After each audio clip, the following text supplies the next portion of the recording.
Okay, today we're going to go over the installation of the BlueSky version 12. It's the latest and greatest software edition out there for it.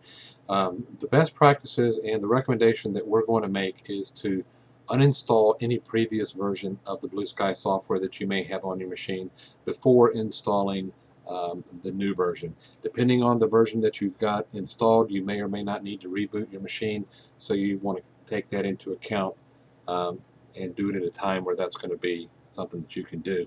I'll give you a couple of good ideas or things to consider before you actually uninstall the original version. This is a version 11 of the backup client. It's installed on this machine. You can see that I've got my documents and shared documents picked from my backup set. If you want to start the new version and reselect all of your files, you don't have to worry about this step. If, however, you want to keep your file selection or your backup set intact, this is a good way to make sure that that happens. You can click on the little file open guy, surf down to where you're going to find the backup set in question. In my case, it's called My Backup. You can tell by the fact that it's got an NBK file extension. If you can't find this or don't know exactly where it's at, you can do a search for it on your computer. With any luck, the window's going to open up and it's going to be right there when you click on the folder guy or the save as or the open icon.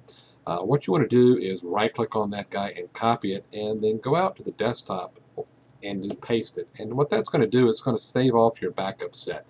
This way you're not going to have to go through and reselect the files that you want to back up once you get the new software installed.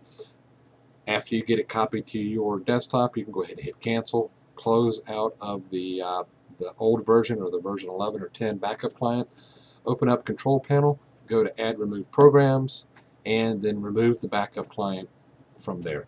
Just do a quick remove. You can either choose to leave these selected or uncheck them. It's totally up to you. What this is the backup sets. What we've done here is copy that off. So either way you want to go with that is going to be okay. I'm going to leave them checked in this case, since I know that I've got my backup set saved off to the desktop. Obviously, if you had more than one backup set, you would want to get each one of those backup sets and save those off to a different location or to the desktop, just so you can bring those back with very few interruptions. Sometimes it's difficult to recreate a complex backup set and remember exactly what files you're backing up. Okay, after a couple of minutes, you're going to get the all clear, the finish button, and go ahead and close out of these windows. You can go to the BlueSky website, www.blueskytechnologies.com website, and there will be a link underneath where it says version 11. There's going to be a link that says version 12, and you can download the client. I saved mine to the desktop. Right, here we go.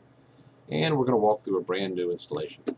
The new installer has the prerequisite feature if it needs to have something else installed, like in the .NET Framework 3.1 Service Pack 1, which I already have installed on my machine.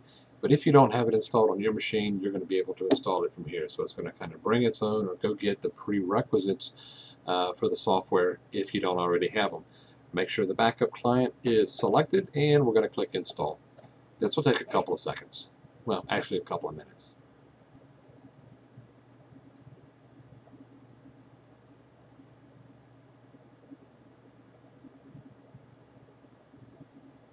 Eventually, we're going to come up to a pretty basic and standard wizard.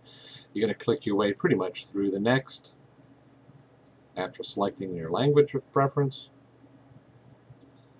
click on Next, agree to the license.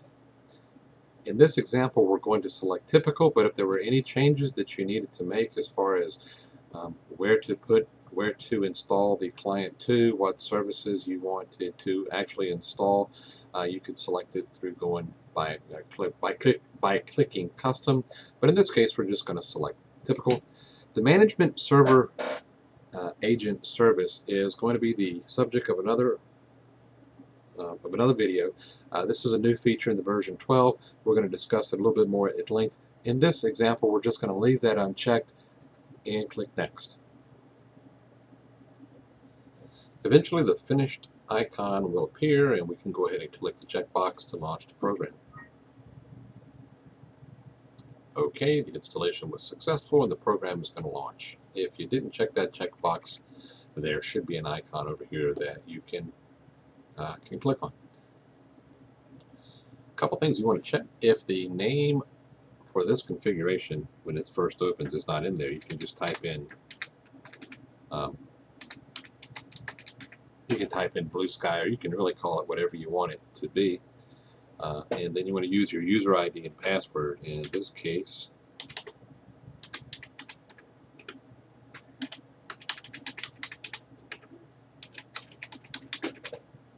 and then click on Test Connection. And you should get the Test Connection Succeeded checkbox.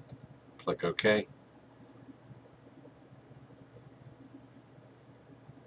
Click OK again. And you're almost ready to go. Now we're going to click on the Backup tab.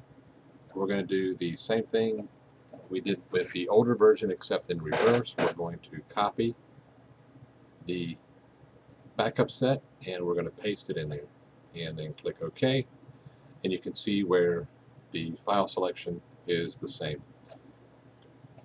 Now the file selection, the NBK file is also going to bring back the device that you're backing up to. So if that is changed, you want to click on Backup To and select the device that you just created in the first step, in our case the BlueSky, and then click OK.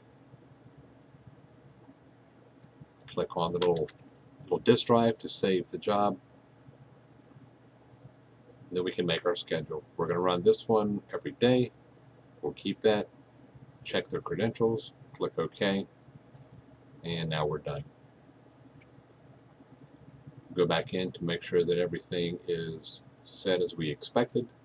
We can now delete this file that we made earlier. Notice how we've got the disaster recovery wizard, things that will be the topic of future videos. Click on our schedule. We can see that the schedule is set to run and that its status is waiting. You can close the client. Everything should be set to go. If you have any troubles, please don't hesitate to give support a call. We're here to help, and hope you learned something from the video.